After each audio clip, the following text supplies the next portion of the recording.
이제 모두 일어나셔서 영과 진리로 우주일 예배를 하나님께 드리시겠습니다.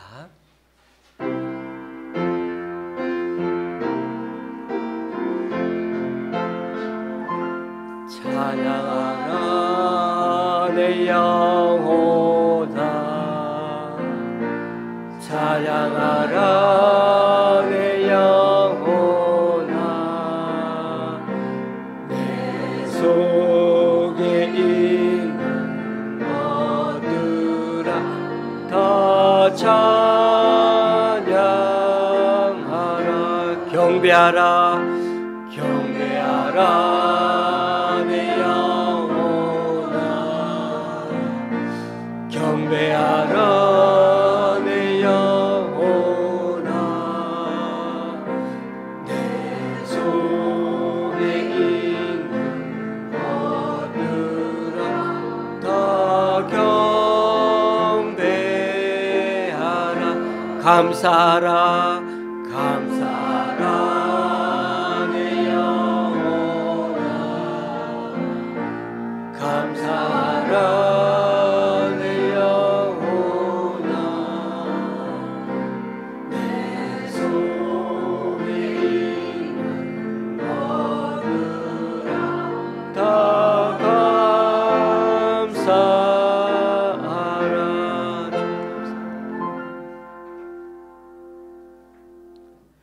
여호와 내 하나님이여, 내가 주께 피하오니 나를 쫓아오는 모든 자들에게서 나를 구원하여 내소서. 나의 방패는 마음이 정직한 자를 구원하시는 하나님께 있도다. 내가 여호와께 그의 의를 따라 감사하며 지존하신 여호와의 이름을 찬양하리로다. 아멘. 사도신경으로 주님께 신앙 고백 올려드립니다. 전능하사 천지를 만드신 하나님 아버지를 내가 믿사오며 그 외아들 우리 주 예수 그리스도를 믿사오니, 이는 성령으로 잉태하사 동정녀 마리아에게 나시고 본디오 빌라도에게 고난을 받으사 십자가에 못 박혀 죽으시고 장사한 지 사흘 만에 죽은 자 가운데서 다시 살아나시며 하늘에 오르사 전능하신 하나님 우편에 앉아 계시다가 저리로서 산자와 죽은 자를 심판하러 오시리라. 성령을 믿사오며 거룩한 공회와 성도가 서로 교통하는 것과 죄를 사하여 주시는 것과 몸이 다시 사는 것과 영원히 사는 것을 믿사옵나이다. 아멘. 자리에 앉으셔서 찬송 6장 찬양 드리시겠습니다.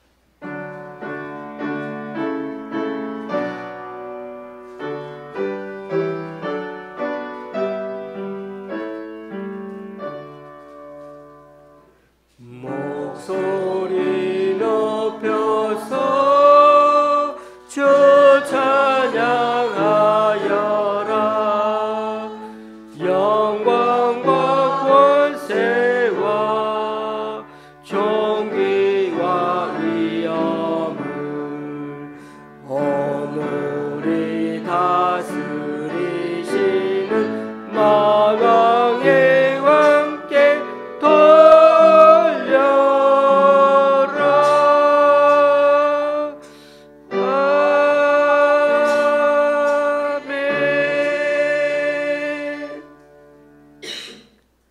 교독문 41번을 다 함께 교독하시겠습니다.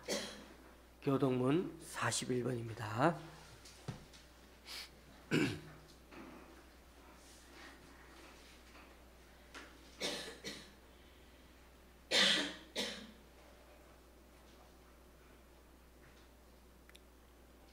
여호와께서 다스리시나니 땅은 즐거워하며 허다한 섬은 기뻐할지어다. 구름과 흑암이 그를 둘렀고 의와 공평이 그의 보좌의 기초로다. 불이 그의 앞에서 나와 사방의 대적들을 불사르시는도다. 그의 번거가 세계를 비추니 땅이 보고 떨었도다. 산들이 여호와의 앞 곧 온 땅의 주 앞에서 밀랍같이 녹았도다. 하늘이 그의 의를 선포하니 모든 백성이 그의 영광을 보았도다. 조각한 신상을 섬기며 허무한 것으로 자랑하는 자는 다 수치를 당할 것이라. 너희 신들아 여호와께 경배할지어다. 여호와여 주의 심판을 듣고 기뻐하며 유다의 딸들이 즐거워하였나이다. 여호와여 주는 온 땅 위에 지존하시고 모든 신들보다 위에 계시니이다. 여호와를 사랑하는 너희여 악을 미워하라. 그가 그의 성도의 영혼을 보존하사 악인의 손에서 건지시느니라. 의인을 위하여 빛을 뿌리고 마음이 정직한 자를 위하여 기쁨을 뿌리시는도다. 의인이여 너희는 여호와로 말미암아 기뻐하며 그의 거룩한 이름에 감사할지어다. 아멘. 찬송가 218장입니다.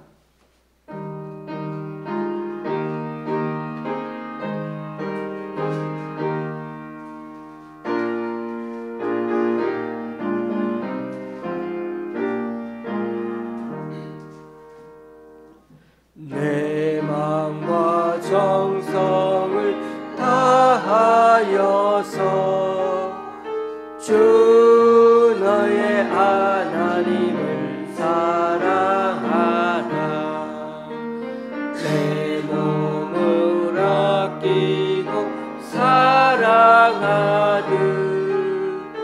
형제와 이웃을 사랑하라.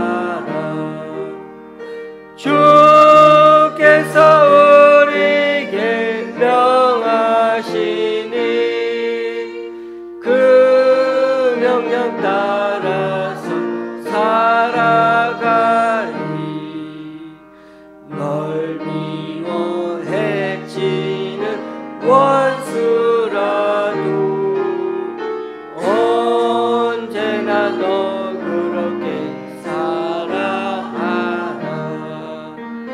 널 비판하는 자 위에서도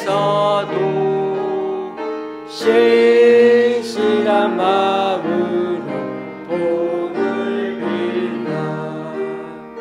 주께서 우리에게 명하시니 그 명령 따라서 살아가리. 이 영상 그림을 멀리하고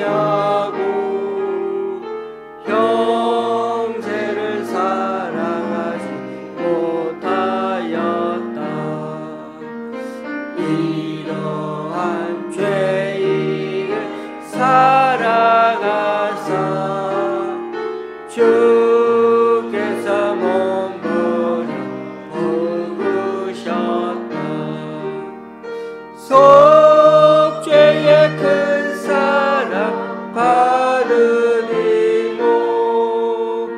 내 생명 다 바쳐 충성하리. 아멘.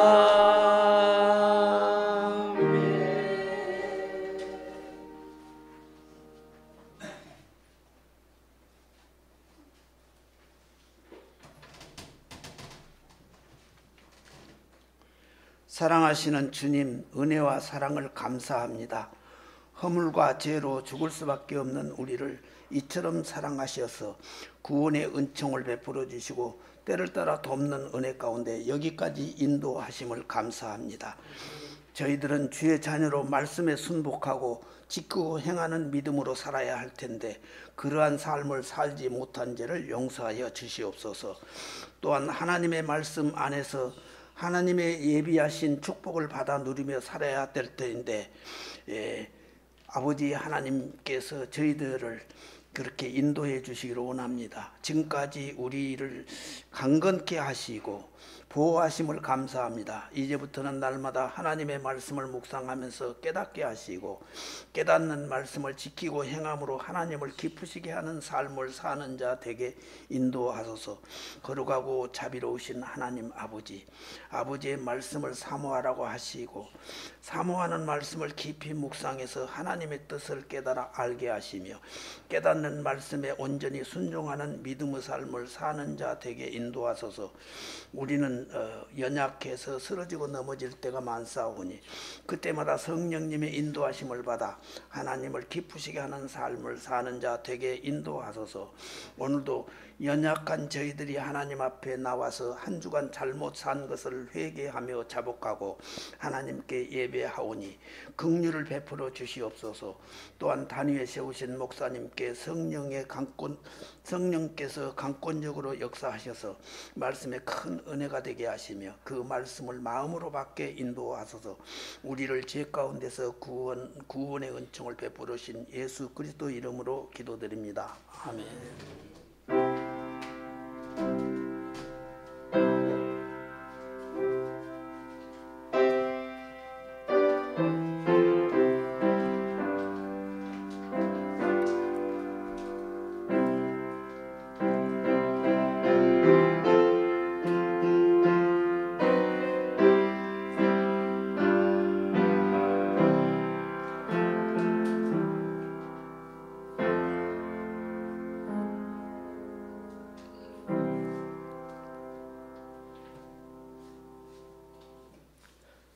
오늘 우리에게 주시는 하나님 말씀은 예레미야서 7장 21절에서 26절까지입니다. 제가 가지고 있는 구약 성경은 1063쪽입니다.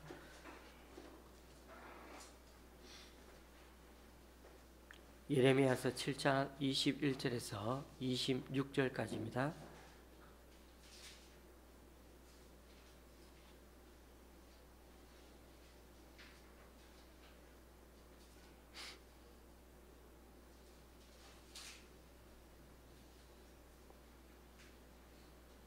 교독하실 때 제가 먼저 읽습니다.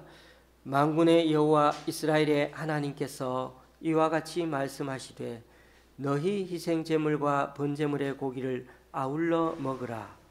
사실은 내가 너희 조상들을 애굽 땅에서 인도하여 낸 날에 번제나 희생에 대하여 말하지 아니하며 명령하지 아니하고 오직 내가 이것을 그들에게 명령하여 이르기를 너희는 내 목소리를 들으라. 그리하면 나는 너희 하나님이 되겠고 너희는 내 백성이 되리라. 너희는 내가 명령한 모든 길로 걸어가라. 그리하면 복을 받으리라 하였으나 그들이 순종하지 아니하며 귀를 기울이지도 아니하고 자신들의 악한 마음에 꾀와 완악한 대로 행하여 그 등을 내게로 돌리고 그 얼굴을 향하지 아니하였으며 너희 조상들이 애굽 땅에서 나온 날부터 오늘까지 내가 내 종 선지자들을 너희에게 보내되 끊임없이 보내었으나 너희가 나에게 순종하지 아니하며 귀를 기울이지 아니하고 목을 굳게 하여 너희 조상들보다 악을 더 행하였느니라. 아멘.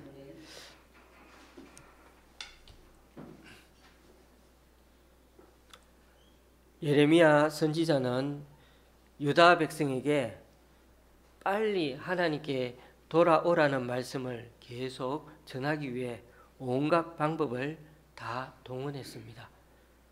오늘은 성전 설교라고 해서 7장에서 예레미야가 성전 앞에서 한 설교인데 26장에서도 성전 앞에서 설교를 한 번 더 하게 됩니다. 오늘 우리가 7장 전체에 대해서 좀 살펴보려고 하는데요. 7장 2절에 보면 이렇게 말씀하고 있죠. 너는 여호와의 집 문에 서서 이 말을 선포하여 이르기를 여호와께 예배하러 이 문으로 들어가는 유다 사람들아 여호와의 말씀을 들으라. 여러분은 놀랍지 않으신 것 같은데 저는 놀랍습니다. 왜냐하면 하나님 말씀을 들으러 교회 예배당에 들어가는데 교회 바로 앞에 서서 들어가는 사람들에게 진짜 하나님 말씀 들으라고 얘기하고 있으니 말입니다. 아니 성전에서 전하는 하나님 말씀이 진짜가 아니라고 한다면 누가 성전에 가서 제사 지내고 예배하겠습니까? 어떤 의미에서 하도 안 되니까 하나님이 나름 또 다른 충격적인 율법을 쓰고 있는 것이 바로 성전 앞에서 말씀을 전하는 것입니다. 하도 말을 안 들으니까 하나님도 지금 엄청 화가 나신 상태라고 보면 되겠습니다. 제가 한 가지 더 말씀드릴까요? 7장을 잘 읽어보면 충격적인 내용들이 몇 가지 더 나옵니다. 그래서 제가 성경을 읽을 때 우리가 매일 큐티하는 것처럼 좀 천천히 말씀을 곱 씹으면서 읽어봐야 한다는 것입니다. 우리가 7장이 길어서 다 읽지는 않았지만은 몇 군데 한번 찾아 읽으면서 하나님의 마음을 좀 알아보겠습니다. 4절 말씀을 보시겠습니다. 너희는 이것이 여호와의 성전이라, 여호와의 성전이라, 여호와의 성전이라 하는 거짓말을 믿지 말라. 3번 얘기했어요. 응? 이게 뭔 말입니까? 눈앞에서 있는 그 성전이 누가 봐도 하나님의 성전인데, 그래서 3번씩이나 당연하다는 듯이 하나님의 성전이라고 말하는데, 그런데 거짓말이고 속이는 말이라는 것입니다. 지금 제사 지내러 예배하러 성전에 사람들이 들어오고 있는 중인데, 예레미야는 바로 그 앞에 서서 사람들에게 지금 성전에 들어가는 게 하나님의 집으로 들어가는 게 아니라고 말합니다. 아무리 건물이 웅장하고 아무리 찬양이 뜨거워도 아무리 사람들이 많이 모여도 하나님께 예배 드리는 게 때로는 무익할 수 있다는 말입니다. 지금 하나님께 나아오는 사람들에게 하나님이 도전하시는 말씀의 주된 요지가 무엇입니까? 삶이 예배가 되어야지, 삶이 달라져야지, 그냥 와서 제사만 잘 드린다고 모든 게 다 해결되는 게 아니라는 것입니다. 일주일에 하루 예배만 잘 드리면 나머지 6일간은 어떻게 살든지 상관없다는 게 아니라는 겁니다. 하나님의 백성들이 바른 길을 걷고 바른 삶을 살기만 하면 얼마든지 주님은 반대로 주님의 백성들을 주님의 집에 살게, 계속 쭉 살게 해 주시겠다는 것입니다. 사실 유대인에게 있어서 당시 예루살렘 성전은 그들의 삶의 방식이었습니다. 그들은 이 성전에 나오기만 하면 반드시 하나님이 축복해 주신다는 마음으로 살아왔습니다. 그거 잘못된 거 아닙니다. 그래서 아무리 힘들고 어려워도 하나님께 정성껏 제사를 잘 드리면 지금의 모든 상황이 다 좋아질 거라고 기대하고 있었습니다. 약간 뭐가 조금 뉘앙스가 다르죠? 다른 어떤 것도 다 인생이 꼬여도 이 성전에서 제사 드리는 것만 잘해도 하나님께 인정받는 것이고 하나님께 나아가는 참된 길이라고 여겼던 것입니다. 그런 점에서 이 성전이야말로 유다 백성에게는 하나님께 참된 회개를 하지 못하게 하는 오히려 그런 걸림돌이 되고 그런 일이 되어버린 것입니다. 그것도 선지자의 입에서 이 성전에서 하나님을 만날 수 없다는 말을 하니 얼마나 놀랍고 충격적이겠습니까? 더 나아가서는 이스라엘의 신앙의 핵심이고 떠받치는 기둥 같은 이 예루살렘 성전이 붕괴될 거라고 선포하는 이 미친 선지자를 어떻게 받아들일 수가 있겠습니까? 유대인들에게 그렇게 소중한 성전인데 마침 성전으로 들어가고 있는 사람들에게 이런 하나님의 말씀을 전해야 하는 예레미야로서는 자기 목숨을 걸어야 했던 순간이 아닐 수가 없습니다. 3절을 보십시오. 너희가 바른 길을 걸어가고 바른 생활을 하면 내가 너희로 이 예루살렘에서 앞으로도 잘 살아가게 해주겠다고 말씀하십니다. 안 그러면 예루살렘 망하게 될 거라는 얘기죠. 4절에 성전이 무너질 거라는 말씀을 암시하면서 또다시 이어서 5절에는 정말 바른 삶을 살아가고 우리 이웃의 약자들을 함께 잘 돌보고 정의와 공의를 외면하지 않으면 예전부터 너희들에게 약속해놓은 다윗 자손에게 약속해온 그대로 쭉 예루살렘에서 잘 살아가게 해주겠다고 말씀하시는 겁니다. 여러분, 우리는 지금 구약 성경을 대하고 있습니다만 구약 성경보다 신약 성경 말씀은 아마 그래도 좀 이렇게 더 읽어보셨으리라고 생각합니다. 좀 교회 오래 안 다니셨던 분도 아마 복음서 부분에는 예수님이 성전에 가셔서 성전뜰에서 장사하던 사람들을 막 혼내던 장면 아마 생각나실 줄 모르겠습니다.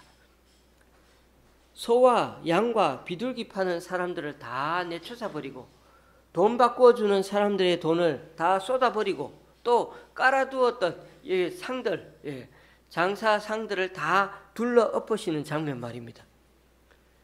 이런 예수님의 모습은 평소에 인자하게 말씀을 전하시던 그런 예수님의 모습이라고 보기 참 어렵죠. 너무나 지나치게 과격하고 그칠기 짝이 없죠. 심지어 예수님은 노건으로 채찍을 만들어 갖고 막 채찍을 휘두르면서까지 그렇게 사람들 다 쫓아내 버리지 않았습니까? 그것도 거룩한 하나님의 성전에서 말입니다.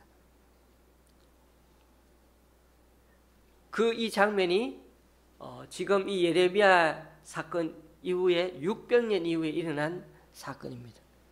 예수님이 왜 그렇게 성이 나서 그렇게 했습니까? 예수님으로서는 그런 제사용품 판매하는 풍경이 정말 견딜 수가 없었기 때문이죠. 성전을 이용해서 장사를 하며 자기의 이익을 챙기고 있는 것이 너무나 못마땅했던 거죠. 그래서 불같은 분노를 표출해 내셨고 모든 것을 순식간에 뒤엎는 일밖에는 성전에서 가차없이 쫓아내는 일밖에는 달리 방법이 없었던 것입니다. 그런 장사치들을 다 쫓아내고 하시는 예수님 말씀이 뭐였습니까? 만민이 다 들어와서 기도하는 내 집을 너희들이 어떻게 했다고요? 강도의 소굴로 만들어놨다. 내 집은 만민이 기도하는 집인데 너희들이 강도의 소굴로 만들어놨다. 예수님 보시기에 성전은 기도하는 집이어야 하는데 하나님 만나는 곳이고 하나님의 음성을 들어야 하는 곳인데 도둑놈들이 훔친 물건을 잔뜩 쌓아둔 강도의 소굴같이 보였다는 것입니다. 예수님의 눈에 보시기에 성전의 모습이 얼마나 낮과 밤처럼 빛과 어둠처럼 그렇게 극명하게 대비되어 보였는지 모릅니다. 예수님 이전 시대로 600년 전으로 거슬러 올라가면 바로 이 예레미야 당시에도 마찬가지였다는 것입니다. 백성들이 하나님이 싫어하는 일만 하고 있었다는 것입니다. 도둑질을 하고 사람을 죽이고 음행을 하고 거짓으로 맹세를 하고 부자가 되어서는 더더욱 자기 마음대로 바알신을 섬기고 알지도 못하는 신들을 섬겼던 것입니다. 세상 사람들과 전혀 다를 바가 없었던 것입니다. 그런데 여러분, 그렇게 살면서도 하나님의 성전에 들어와서는 우리는 구원을 얻었다라고 그렇게 스스로 안위를 받고 스스로 안심을 하고 살았다는 것입니다. 아니, 하나님은 선지자를 통해 그렇게 말씀 안 하고 계시는데 자신들은 자기 신앙에 취해서 그렇게 스스로 위안을 받고 살아가고 있다는 것입니다. 어디서? 성전에서. 성전 밖에서 어떤 개차반의 삶을 살았던 관계없이 성전 안에 들어오기만 하면 아무 문제가 없다고 자기들 스스로 선언하고 있었던 것입니다. 그러니까 성전을 찾아왔다는 그 단순한 이유 하나만으로 말입니다. 그래서 11절 말씀이 우리 예수님께서 600년 뒤에 하신 말씀과 연관이 되지 않습니까? 내 이름으로 일컬음을 받는 이 집이 너희 눈에는 도둑의 소굴로 보이느냐? 보라, 나 곧 내가 그것을 보아노라. 여호와의 말씀이니라.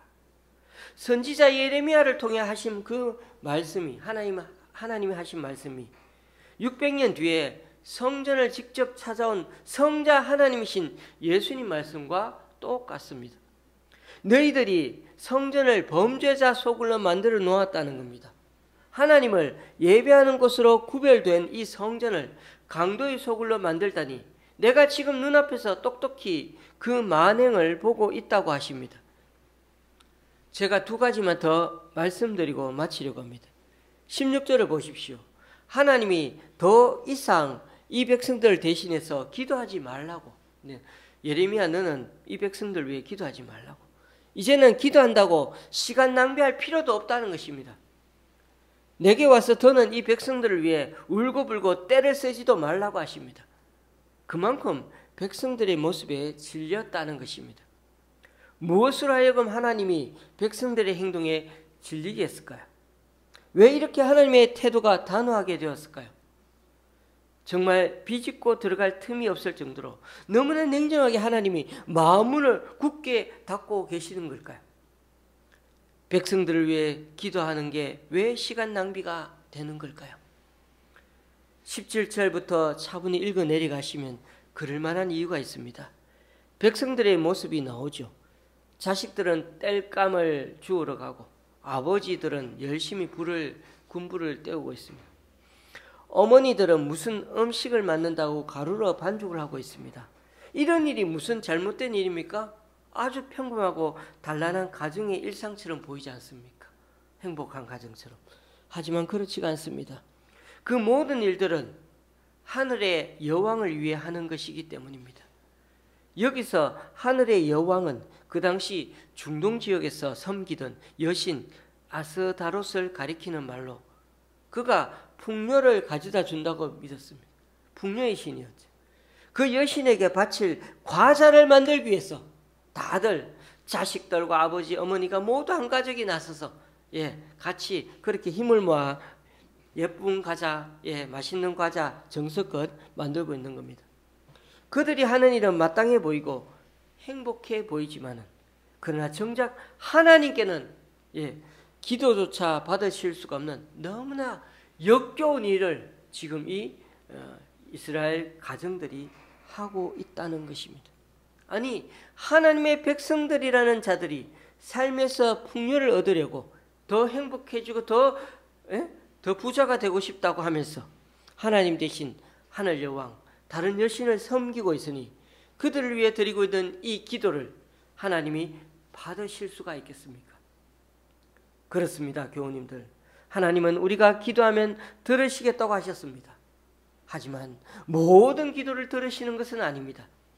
들으려고 해도 도무지 들으실 수가 없는 기도가 있다는 것입니다. 마음이 딴 데 있는 기도는 어느 누가 울며 불며 기도한다 해도 그것은 시간만 낭비하는 일이 될 수도 있습니다. 그러므로 우리 마음의 진심을 제대로 돌아보면서 하나님께 나아와야 하겠습니다. 여전히 우리는 버려야 할 것을 버리지 못하고 하나님께 나아오고 있지는 않습니까? 하나님은 나의 욕심, 나의 잘못된 그런 생활 습관, 잘못 가고 있는 인생의 방향을 버리고 나아오라고 말씀하고 계십니다. 이제 마지막으로 오늘 우리가 함께 읽었던 말씀으로 한번 돌아가 보십시다. 제가 21절만 다시 읽어보겠습니다. 만군의 여호와 이스라엘의 하나님께서 이와 같이 말씀하시되 너희 희생 제물과 번제물의 고기를 아울러 먹으라. 여러분, 왜 하나님이 제사 고기를 우리가 먹으라고 하시는 걸까요?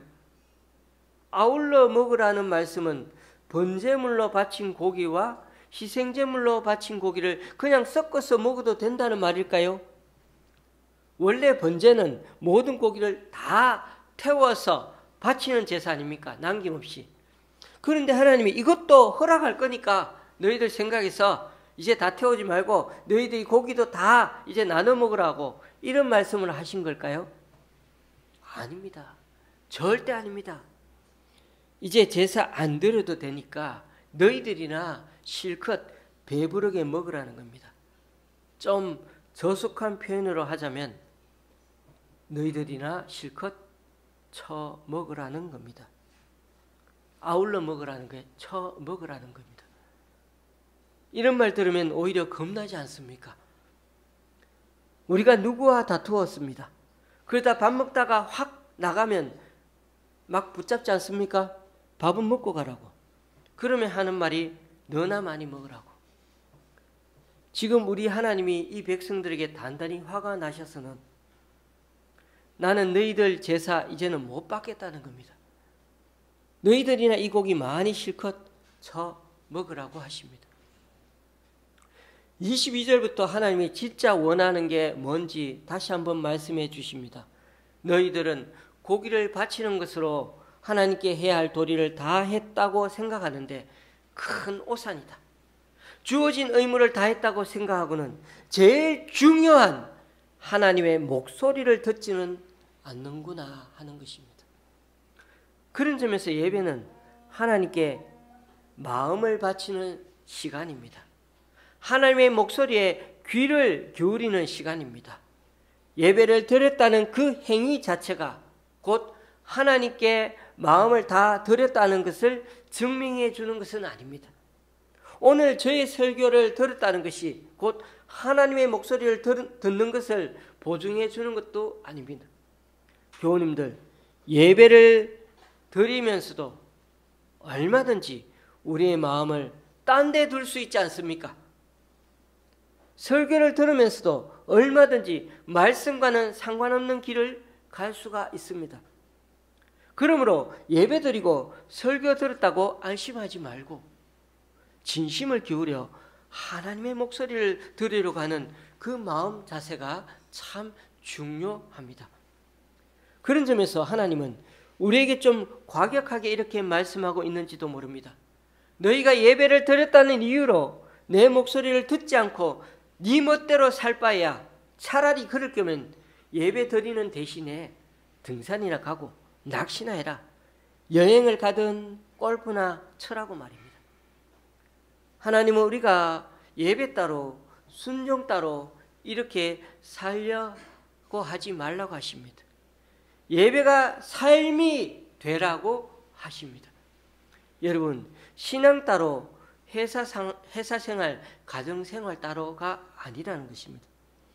그러니까 오늘 결론은 교회에 와서 하나님의 말씀을 들으려고 애써보자는 것입니다. 제가 좀 말주변이 없고 발음이 좀 정확하지 않은 부분이 많지만은 그래도 설교를 한번 잘 들어보십시오. 하나님이 우리에게 원하시는 게 바로 이것입니다. 멀쩡한 라디오인데 라디오에서 소리가 들리지 않는다면 여러 이유가 있을 수가 있을 것 같아요. 어떤 경우에 그럴까요? 저는 코드가 빠져서 그럴 수 있겠죠. 아니면 주파수가 제대로 안 맞춰져서 그럴 수 있습니다. 소리 볼륨이 너무 안 들려서 그럴 수도 있습니다. 그것도 아니면 주변이 아주 시끄러워서 그럴 수도 있겠죠. 그러나 한 가지 더 이유가 있을 수 있습니다. 내가 다른 일에 더 열중해 있으면 라디오 소리를 들을 수가 없습니다. 내가 다른 일에 마음을 빼앗기면 라디오 소리는 들리지 않습니다. 그렇습니다. 하나님께서 당신의 백성들에게 원하셨던 것은 아주 단순한 한 가지입니다. 하나님의 목소리를 듣는 것입니다. 귓등으로가 아니라 마음에 새기듯이 귀담아 듣고 들은 대로 또한 따르는 것을 말합니다. 겉으로는 제사 잘 드리고 하나님께 예배하는 것 같은데 주일날 잘 나오고 헌금 잘하고 봉사 잘하고 기도도 잘하고 11조도 잘하는데 그런데 사람 속마음은 때로 나 자신도 속일 수 있거든요. 그러므로 제사의 본질, 예배의 진정성은 정성에만 있는 것이 아니라 하나님의 말씀에 대한 순종임을 기억해야 할 것입니다. 정성을 들이지 말라는 것 절대 아닙니다. 정성을 들여 예배 드리는 것처럼 하나님 말씀 듣는 것에도 언행일치가 되어야 한다는 것입니다. 성전에 사는 이 모습처럼 성전 밖에서의 6일간의 삶에서도 그 행실이 올바르지 않는다면 그것은 또 다른 의미의 우상 숭배가 되는 것입니다. 우리 하나님께서는 오늘 너무나 과격한 말씀을 참 많이 하셨습니다. 이 성전이 성전이 아니다라고 말씀하셨고 강도의 소굴로 만들어 놓았다고 하셨으며 이참에 아예 무너뜨리겠다고 하셨습니다. 거기다가는 더 이상 이 백성들 위해 기도한다고 시간을 낭비할 필요가 없다고 하셨죠. 온 가족이 다 모여서는 여신의 과자나 만들고 앉아있는 모습을 보고서는 너무나 화가 머리끝까지 나서 말씀하신 거 아니겠습니까? 그리고 너희들 제사 다시는 안 받고 싶으니까 고기들도 번제로 태우지 말고 그냥 너희들이나 실컷 다 쳐 먹으라고 하십니다. 부디 이 말씀을 들으실 때 하나님이 우리 부모님 같으시다고 생각해 보시기 바랍니다. 얼마나 화가 나셨으면 얼마나 이렇게 막말까지 많이 하시겠습니까? 이 하나님의 말씀이 저와 여러분에게 하시는 말씀이라 생각하고 우리 자신을 세심히 한번 돌아볼 수 있기를 바랍니다. 하나님은 다른 거 안 바라십니다. 우리의 마음을 기울여서 하나님의 음성을 듣고 하나님의 말씀대로 살려고 애쓰는 모습을 보기 원하십니다.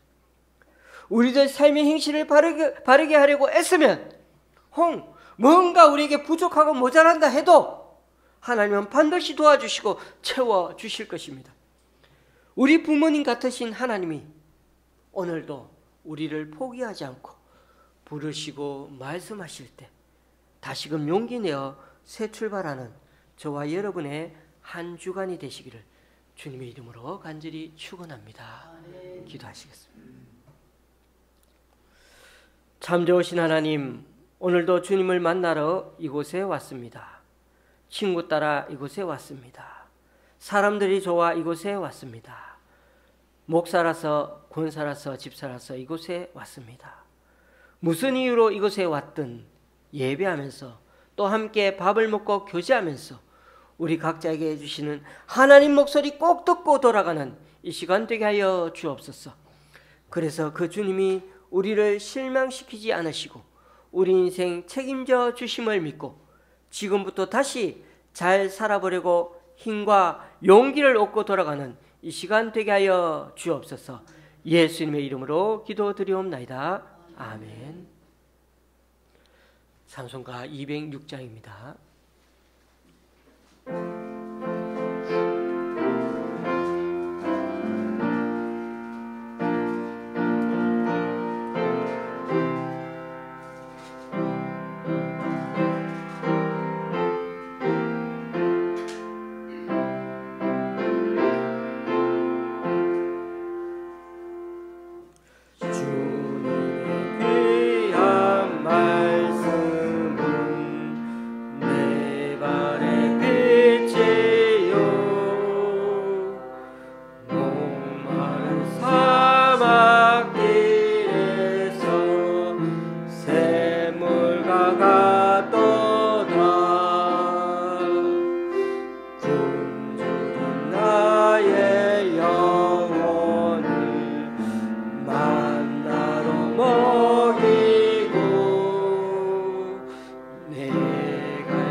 다 같이 일어나셔서 하나님께 예물을 봉헌하시겠습니다.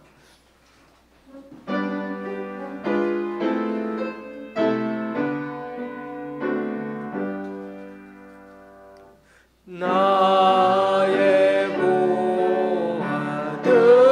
모아드리를 주여 받아 주셔서 하늘나라 위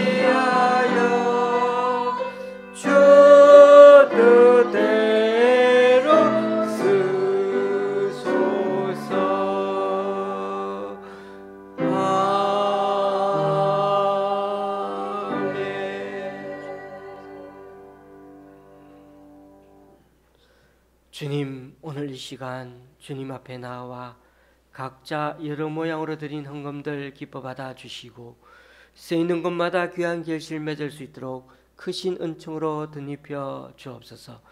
지난주에 우리 교회 성도님 한 분의 11조와 한 분의 감사 헌금과 무사히 수술을 마치고 건강을 회복하여 드린 분의 감사 헌금과 9분의 주일 헌금을 주님께 드렸습니다. 그리고 광주의 집사님 가정에서, 구례 교회에서, 강동구 교회 내 기관에서, 또 분당의 권사님이, 목동의 권사님이 귀한 헌금을 주님께 올려드립니다. 이분들의 헌신과 섬김 귀하게 받으셔서 이분들을 통하여 하나님 나라가 더욱 확장되게 하여 주옵소서. 무엇보다 우리가 드리는 이 모든 헌금과 정성이 우리들의 종교적인 열심으로만 그치지 않고 주님을 진정 사랑함으로, 또 우리 이웃을 우리 몸처럼 섬기려 하는 마음으로 이 드리는 헌금과 정성, 삶의 헌신이 되게 하여 주옵소서. 예수님의 이름으로 봉헌기도 드립니다. 아멘. 앞뒤 좌우로 인사 나누시겠습니다.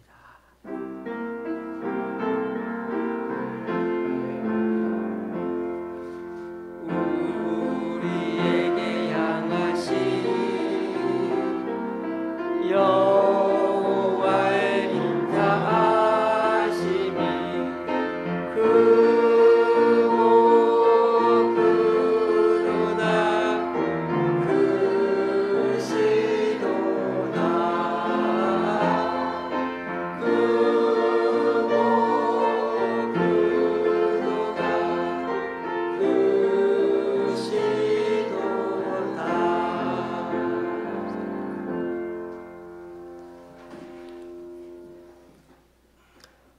장맛비가 이번 주도 계속 될 것 같습니다. 전에도 말씀드린 대로 무더위와 장마 기간에도 마음의 평정심을 잃지 않고 하나님께 감사하는 마음, 또 그리고 내 앞에 사람을 배려하는 마음으로 그렇게 섬기며 살아가면 좋겠습니다. 오늘 날씨는 좀 그렇지만 우리 성도님들 맛있는 식사 드시고 또 함께 행복해졌으면 좋겠습니다. 찬송가 53장입니다.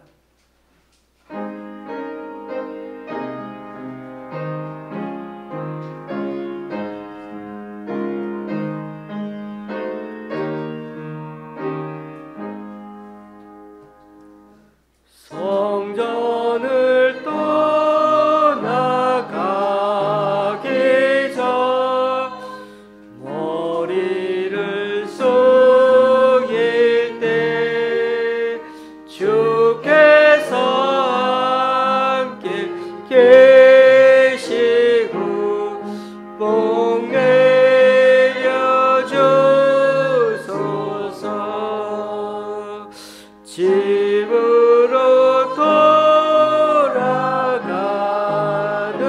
길 주동이 하시고 내 모든 오랜 심사를 다 지켜주소서.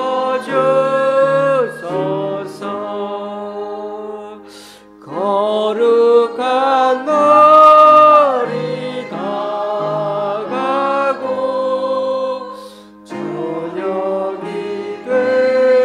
되도록 주 우리 맘에 빛 되사 늘 계시옵소서.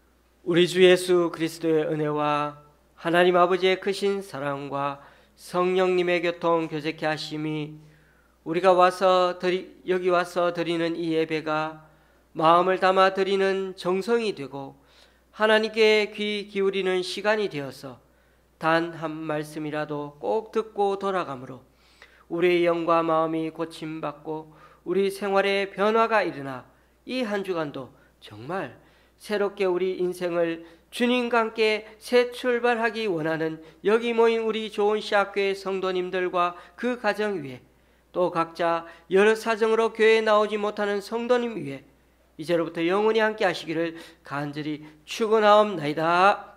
아멘.